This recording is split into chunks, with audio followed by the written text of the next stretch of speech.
Hey guys, what's going on? John here from What's Spinning here tonight to chat about this new Whitney album, Forever Turned Around. Whitney are an indie folk band from Chicago. They started turning heads with their 2016 album, Light Upon the Lake, and honestly, it was a very charming album overall. Very whimsical atmosphere, the very soulful vocals. These was just a very feel-good album. I mean, if I had to make one critique, it would be that I kind of wish it was more adventurous, something that I kind of wish that they'd be touching down more upon here. Now, these new singles that were going into this album, honestly, were not that. They weren't the adventurous singles I was hoping, but still, they were very feel-good, they were very warm. Let's chat about this new one. This album starts off with Giving Up, and yes, it's a very classy, very warm intro. Like, this is going to sound super cheesy, but there is just so much genuine love and romance within this track. It just fills my heart with so much happiness listening to this. Even lyrically, this is just so righteous, so pure, so simple. And the breezy atmosphere is just so great. Hell yes, this is a great single. And that final horn solo, man, that is a nice touch. Great opener. No, for most of this album, honestly, it kind of just sounds like Whitney are starting right where they left off, which I don't think is that bad of a thing. Before I know it, since I started listening to this album, has grown on me quite a bit. It's a little more down to earth and a little less hazy, which is something that I really didn't expect, but it's honestly just as likable. The horns and the very smoky vocals continue to be major selling points, and the pacing on this one is really genius. Like, the way this track progresses and grows, good on you guys. Like, you gotta give Whitney credit. They have a sound and they are really on top of it. Valleys, My Love, simply put, is right up their alley. I love the sort of ragtime approach to this one. Didn't see that one coming, and this track is just so bubbly, which is also very strange. And it's even more bizarre because this is just such a heartbroken, lovelorn track, but because of this sort of upbeat atmosphere, there's a sense of positivity to it. And I guess I should say this before I go on, the formula that Whitney has here, it's just so obvious. This all just seems to be coming so natural to them. But that's kind of the appeal, not to mention these vocals, they could literally warm my heart any day. Then we have Rhododendron, which is literally one of the nicest surprises here. This track is surprisingly very funky.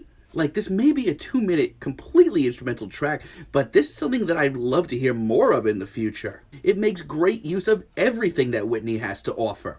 It's groovy, it's summery, it's super easy on the ears. It's just a really fun track. Day and Night instantly hits so hard. It is just so charming, and as soon as it hits, I just completely can't help but melt. And what's funny is, here, I feel like the chorus is just so painfully simple, but yet it sticks with me almost more than every other one here. And not to mention, these harmonies may be some of the best of any genre or any album that I've heard this year. And a friend of mine is so cheesy, so sappy, but I can't say no to any of it. It's so straightforward, it's so simple, but everything just works in Whitney's favor, and I swear that these horns haven't come off better on this entire album. And I feel like these vocal melodies keep reaching out and hugging my soul. I mean, yeah, there is part of me that I feel like some random dad rock record slipped onto my turntable, but I can't say no to any of this. But hey, it's working for me. I should say for the most part though, because there are a few tracks here that are kind of awful actually. Used to Be Lonely is a little bit more stripped down, a little bit more somber, and it's certainly like okay to listen to when it's on, but since it's released, this track has actually lessened on me a lot. Like, sure, while it's on, it has a very nice feeling to it. I still do feel very warm and cozy when it's on. But I don't know, as I've listened to this more, I'm starting to feel like I kind of used to feel about Whitney. The fact that I wish that they really pushed this album farther, got a little more adventurous, like they did with like Rhododendron on here. And I don't know, call me crazy, the rest of this album kind of has me thinking that Whitney aren't sounding as genuine these days. Song for Ty is literally the worst track here. This is the first time in their discography that I feel like they're just like covering a track from the 70s.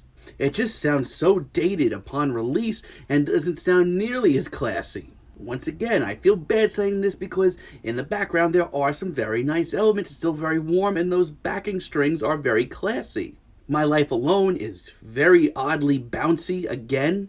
And while it's worked at other times here, this one kind of just gets me out of the mood to listen to Whitney. It's just a little too goofy for my liking, honestly. Like, there's usually like a serenity to Whitney, and that is nowhere to be found on this track. And as a finale, Forever Turned Around to me just kind of feels like a cop-out. Once again, this sort of feels like a cover, Whitney do have a very distinct sound that you're really not hearing these days, but it's a very slippery slope. It's a very tight line between sounding unique and sounding like a cover artist. Here they sound like a cover artist, once again. And yes, there are some classy harmonies here and some warm instrumentals, but for me, this feels like a cop-out for a finale and just not what I wanted to hear. So overall, majority of this album is just kind of Whitney continuing where they left off a few years ago, which isn't bad. A lot of tracks here are very warm and cozy and soulful and very sweet to listen to and really just put you in a great mood. But at the end of the day, for me at least, I feel like with a chunk of this album still that Whitney haven't really done their best work yet. I feel like they can really branch out, get a little more adventurous, and do something a lot more interesting. So for now, I'm feeling like a light 7 on this album, but let me know what you guys think down below. If you liked the video, be sure to give us a like, give us a subscribe, and let me know down below what you would like for me to chat about in the future. And until next time, have a great day, guys.